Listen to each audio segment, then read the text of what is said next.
સુરત શહેરનું જાણીતું સ્ટેડિયમ એટલે લાલભાઈ સ્ટેડિયમમાં આગામી 13મીના રોજ ચૂંટણી થવા જઈ રહી છે, પરંતુ બે જ પરિવારના લોકો સામે ચૂંટી રહી રહ્યા છે અને ખૂબ જ આક્રમણ જોવા મળી રહ્યું છે। લોકો એકબીજા ઉપર આક્ષેપો પણ કરી રહ્યા છે અને પ્રચારમાં પણ ખૂબ જ આગળ બંને પેનલ ચાલી રહી છે। આપણે આજે સ્ટેડિયમ પેનલની મુલાકાત લઈ રહ્યા છે। સ્ટેડિયમ પેનલના હિતેશભાઈ પટેલ ઉર્ફે ભરતાણા સાથે વાતચીત કરીશું। સાહેબ, 25 વર્ષથી સ્ટેડિયમ પેનલમાં કનૈયાભાઈ કોન્ટ્રાક્ટર જે મુખ્ય દાતા છે તેમનું આ કારભાર હતું, પરંતુ આ વર્ષે ખૂબ જ રસાકસી જોવાઈ રહ્યું છે। સામે હેમંતભાઈ કોન્ટ્રાક્ટરની દીકરી તેઓએ પણ એક પેનલ ઉતારી છે, તમે શું કહો છો? છેલ્લા લાલભાઈ સ્ટેડિયમમાં હું 9 વર્ષથી સેક્રેટરી છું અને છેલ્લા 25 વર્ષથી જે ડેવલપમેન્ટ જે થયું છે તે કનૈયાભાઈ કોન્ટ્રાક્ટરના નેજા હેઠળ જ થયું છે। કનૈયાભાઈના 25 વર્ષ પૂરા થયા પછી કનૈયાભાઈનો સારા સ્વભાવ અને ભાઈ પ્રત્યેની પ્રેમ એને લીધે એમને આ વર્ષે સુકાની હેમંતભાઈ કોન્ટ્રાક્ટરને આપવામાં આવેલ, પરંતુ હેમંતભાઈ અમારા બધાના સાથ સહકારથી જે કામો કર્યા છે, પરંતુ અમુક ડિસિઝન જે એમણે લીધા છે એ ખરેખર સંસ્થા માટે સારા ન હતા। છતાં પણ કનૈયાભાઈને એવું થયું કે મારા ભાઈ આ સંસ્થાને આગળ જતાં કંઈક પ્રોબ્લેમ ક્રિએટ થાય એમ છે, પણ કુદરતી રીતે આજે આ દુનિયામાં નથી, એના માટે હું વધુ કહી શકું એમ નથી, પરંતુ સ્ટેડિયમના વિકાસ માટે કનૈયાભાઈ અને લાલભાઈ પરિવારનો સિંહ ફાળો રહ્યો છે। એ તો ભાઈ સામે જે પેનલ ઊભી છે કનૈયાભાઈના ભાઈની દીકરી હેમંતભાઈ સર્વગસ્ત હેમંતભાઈ કોન્ટ્રાક્ટરની દીકરીની એક પેનલ ઊભી છે। એમનું એવું કહેવું છે કે સ્ટેડિયમ પેનલે કામ નથી કર્યા, અમે ઘણી મેચો લાવીશું, ઘણા કામો કરીશું, કેટલાક કૌભાંડો થઈ રહ્યા છે, એવી પણ તેઓ આક્ષેપ કરે છે। તમે આ વાતને કેવી રીતે જોશો?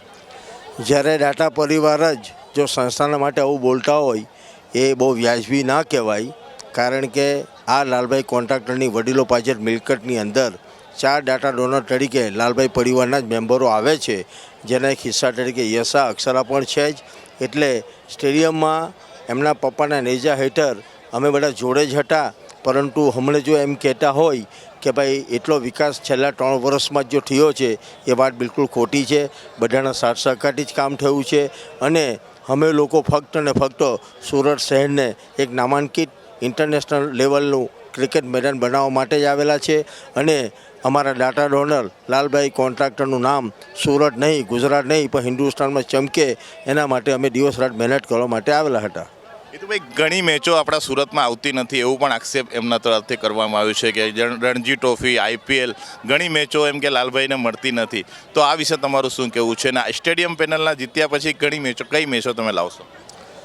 અત્યારે મેચ ઇન્ટરનેશનલ ન આવવાનું કારણ આપણી પાસે મીડિયા પેવેલિયન ન હતું, પરંતુ એ મીડિયા પેવેલિયનનું કામ હાલમાં ચાલુ છે અને લગભગ 3-4 મહિનાની અંદર મીડિયા પેવેલિયન બની જશે, પછી આપણને ઇન્ટરનેશનલ લેવલની મેચો મળશે અને આવનાર દિવસોમાં જો અમે ચૂંટાઈને આવીશું તો ઇન્ટરનેશનલ મેચ તો લાવીશું અને સંસ્થાના વિકાસની કંઈ પણ અસગવડ હશે એને સગવડમાં ફેરવી રાખશું, એવી અમે આપ સૌને આહ્વાન આપીએ છીએ કે સંસ્થાનું ડેવલપમેન્ટ જરૂર કરીશું। કેટલા સભ્યો છે ને કેટલા સભ્યોની મેન્ટેનન્સ ફી ભરી છે ને મતદાન કેટલા સભ્યો કરશે, તમને શું લાગી રહ્યું છે? અત્યારે લાસ્ટ 2021માં જ્યારે ઇલેક્શન થયેલું ત્યારે આપણે 4,500 મેમ્બર હતા, પરંતુ હવે 5,500 મેમ્બર થયા છે।